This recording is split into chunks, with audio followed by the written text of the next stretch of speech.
A paz do Senhor Jesus, queridos irmãos. Este é mais um 15 minutos com a Bíblia. E nesta oportunidade eu tenho uma palavra do Senhor para compartilhar com vocês durante este 15 minutos. Tá? E a palavra ela está em Efésios, capítulo de número 6, e nós vamos estar lendo a partir do verso de número 13, que nos diz assim: Portanto, tomai toda a armadura de Deus, para que possais resistir no dia mau, e havendo feito tudo, ficar firmes. Estais, pois, firmes, tendo cingido os vossos lombos com a verdade, e vestida a couraça da justiça, calçados os pés na preparação do evangelho da paz, tomando sobretudo o escudo da fé, com o qual podereis apagar todos os dardos inflamados do maligno. E tomai também o capacete da salvação e a espada do Espírito, que é a palavra de Deus. Meus queridos, eu quero nesta oportunidade compartilhar com vocês esta palavra que Deus colocou ao meu coração esta semana, tá? Para nós estarmos aqui meditando dentro desse 15 minutos com a Bíblia. Quando nós observamos o apóstolo Paulo encerrar a sua carta aos Efésios, nesse capítulo de número 6, Paulo ele vai aqui dar uma lista de várias armaduras, tá? Que estão disponíveis para os soldados de Cristo que estão alistados para esta guerra. Nós sabemos que estamos, queridos, tá, em uma batalha espiritual. Não podemos perder essa noção, este foco, essa consciência. E Paulo ele diz nos primeiros versículos desse capítulo 10 que essa batalha ela não é contra a carne, contra o sangue, contra os nossos irmãos, contra pessoas. Tá? A nossa batalha ela é espiritual, contra todas as hostes infernais das maldades nas regiões celestiais. Essa batalha é uma batalha que não tem trégua, não tem descanso, até porque a palavra de Deus em Miqueias capítulo 2, versículo 10, a Bíblia nos diz que levantai-vos e andai, que o vosso descanso não será aqui, por causa da corrupção que destrói-o grandemente. Então nessa batalha não há tempo de folgar. Nessa batalha não há tempo de nós descansarmos. Não há trégua. Não podemos cochilar, não podemos dormir. Temos que estar vigilante 24 horas. Como já frisamos, como já falamos, ela é uma batalha contra os poderes das trevas. Ela é uma batalha contra as potestades do lar. Ela é uma batalha contra as hostes infernais da maldade. De forma que precisamos tomar toda a armadura de Deus que está disponível a nós aqui nesses versículos que nós acabamos de ler. Essas armaduras, querido, elas são também espiritual. Não são uma armadura carnal. Essas armaduras, estas armas, elas são espirituais. Você não encontra estas armas em lojas, em mercados, não. Estas armas, somente Deus pode conceder a nós. E eu queria, nesta oportunidade, meditar com você em algumas delas, ou por que não dizer todas elas, né? São 7 armas que o apóstolo ele destacou aqui para nós cristãos estarmos tomando, né? Fazendo uso dessas armas para combatermos o nosso inimigo. E a 7ª, tá, é uma arma de defesa e ataque. As 6 primeiras que o apóstolo destacou aqui são armas de defesa, mas a 7ª, além de ser defesa, ela é uma arma de ataque. Aí nós vamos estar falando com vocês a respeito dessa arma mais no final. Mas veja só, o apóstolo ele fala para nós termos os lombos cingidos com a verdade. Por que a verdade, querido? Porque o inimigo, ele sempre vai usar a mentira contra você. O inimigo sempre ele vai tentar, ele vai te iludir. O inimigo ele sempre vai te tentar a mentir. O inimigo ele vai lutar contra você usando a mentira. E você precisa lutar contra ele usando a verdade. Todos nós sabemos que Jesus ele disse lá em João capítulo 8, versículo 32: conhecereis a verdade, e a verdade vos libertará. Se nós somos seguidores de Cristo, se nós somos filhos de Deus, nós precisamos então andar pela verdade, amar a verdade, falar a verdade, ser guiado pela verdade. Há muitas pessoas, querido, que eles não mentem com a sua própria boca. Ele não mente através de palavras, mas a sua vida é uma mentira. O que ele vive não é uma verdade. Suas atitudes não são verdades. Seu comportamento não estão de acordo com a verdade. Isso é uma mentira. O inimigo ele sempre vai usar então essa estratégia, porque a Bíblia nos diz, lá em João 8,44, Jesus disse que ele é o pai da mentira, nunca se firmou na verdade. Então ele sempre vai usar essa estratégia, a mentira contra você, sempre te induzindo também a andar pela mentira.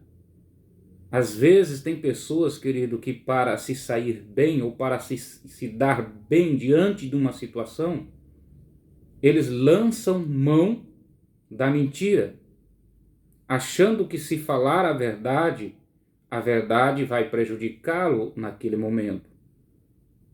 A verdade ela não prejudica, querido, a verdade ela liberta. Então, tome cuidado. Por isso Paulo disse para nós tomarmos ou cingirmos os lombos com a verdade. Em segundo lugar, Paulo fala para nós vestirmos a couraça da justiça. Por que a couraça da justiça? Porque o inimigo sempre vai te acusar de pecado, de injusto.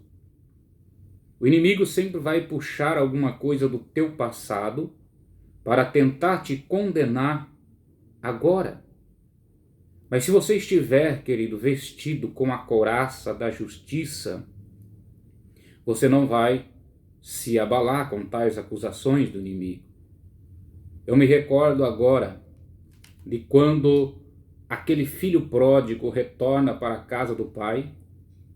Diz a Bíblia que o pai correu para o abraçar. E o pai disse aos seus servos: trazei a melhor roupa e vesti-lhe. Agora preste atenção num detalhe, querido. Aquele moço, quando ele saiu da casa do seu pai, nos primeiros versículos do capítulo 15 do Evangelho, segundo escreveu Lucas, você vai ver que a Bíblia diz que ele, pegando tudo o que era seu, foi para uma terra distante, de forma que ele não deixou nada para trás.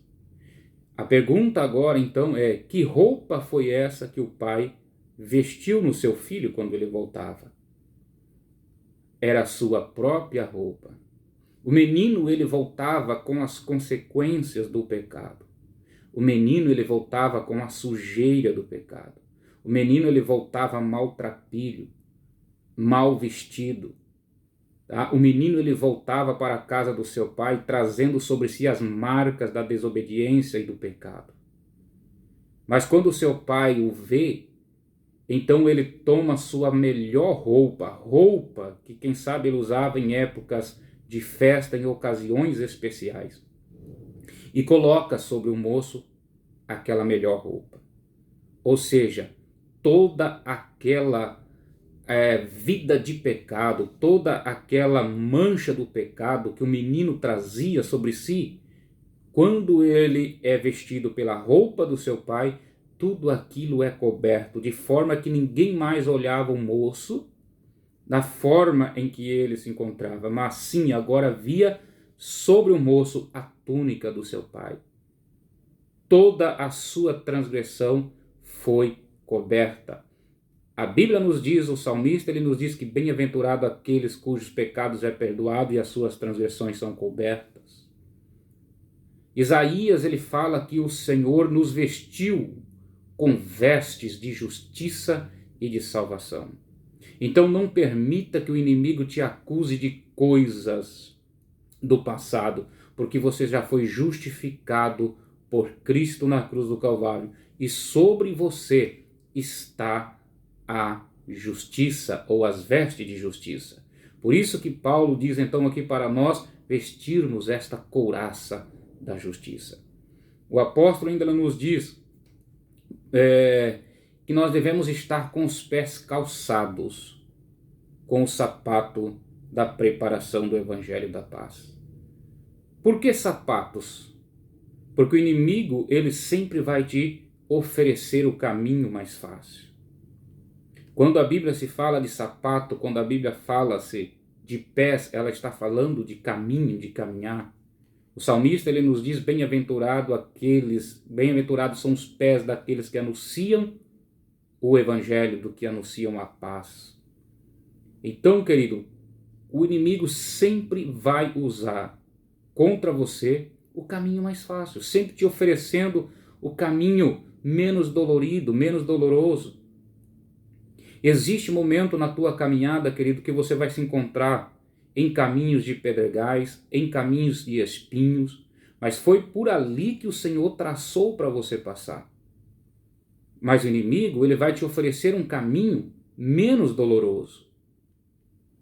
E muitos entrarão por ele e sofrerão as suas consequências.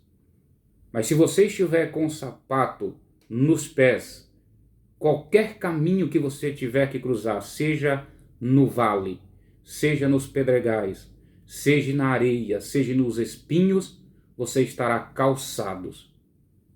A Bíblia nos diz, Jeremias, lá no capítulo 10, nos diz: evita que os teus pés andem descalços e que a tua garganta tenha sede. O apóstolo ainda nos diz: tomai sobretudo o escudo da fé, com o qual podereis apagar os dardos inflamados do maligno. O escudo, querido, ele era longo, ele era retangular. O escudo, ele seria colocado na frente do soldado, de forma que protegeria todo o corpo do soldado. E quando eles se juntavam, eles formavam uma parede, tanto na sua frente como também por cima. Quando o inimigo atacava seus dardos inflamados, o escudo o protegia, ele se formava como uma barreira de proteção. Paulo nos diz para tomarmos o escudo da fé. Por que o escudo da fé, querido? Porque a fé é o que você tem de mais valioso na tua vida. E o inimigo, ele sempre vai querer tirar isso de você. O inimigo sempre vai querer lançar dúvida, fazer você fracassar na fé. Mas eu tenho, querido, uma palavra de Deus para você nesta oportunidade. Perde-se tudo, mas não perca a fé, querido. A fé é a única coisa que te mantém seguro, é a única coisa que te mantém ativo, é a única coisa que te mantém em comunhão com Deus. É a tua fé na pessoa bendita do Senhor Jesus. Tudo pode se acabar, tudo pode se abalar à tua volta, mas a tua fé jamais pode ser abalada. O próprio escritor aos Hebreus nos diz assim, que o justo viverá da fé, e se ele recuar, a minha alma não tem prazer nele. Perca-se tudo, mas não perca a fé. E Paulo ainda vai nos dizer tomar o capacete da salvação. Por que capacete, querido? Porque o capacete protege toda a área da tua cabeça. O capacete protege a tua mente. O capacete protege os teus olhos, o capacete protege os teus ouvidos, o capacete protege a tua boca. Tá? E o inimigo sempre vai atuar na região dos teus pensamentos. A mente do ser humano é um terreno fértil para o inimigo tentar. É ali que ele vai colocar os pensamentos mal, os pensamentos que não provêm de Deus, os pensamentos de desistência. Mas se você estiver com o capacete da salvação, você conseguirá vencer todos estes pensamentos malignos. Você conseguirá vencer toda esta estratégia, todo esse ataque maligno contra a tua vida. Você estará guardado, você estará protegido. E Paulo ainda nos diz, por final, tomai sobretudo a espada do Espírito, que é a palavra de Deus. Preste atenção, querido. A Bíblia nos diz a espada do Espírito. Não é o Espírito que é a espada.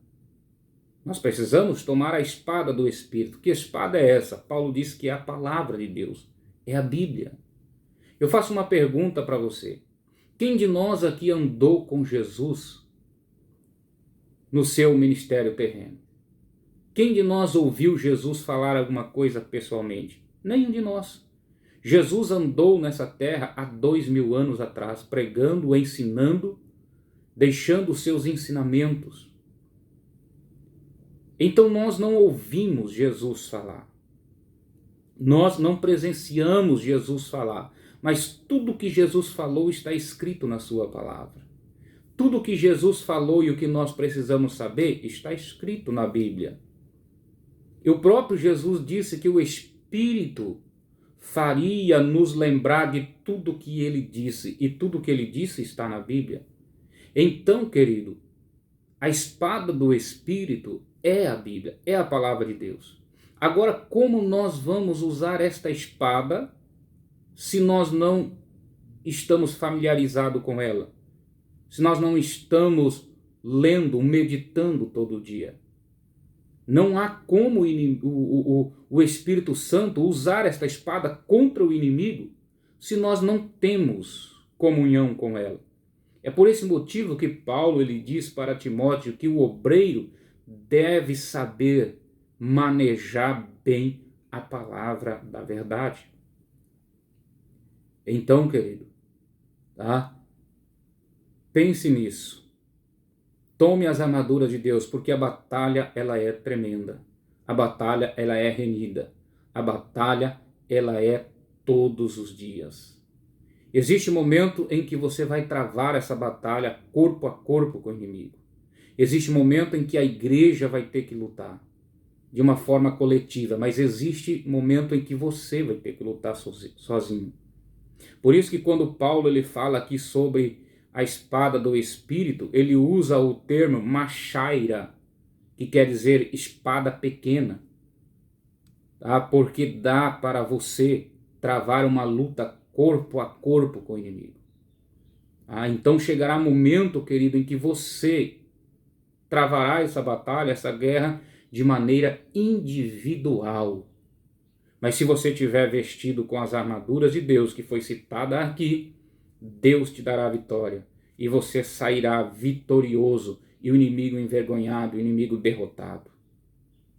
Então receba esta palavra, nesta oportunidade, em nome de Jesus. Passamos alguns minutos, dos 15 minutos, mas foi necessário.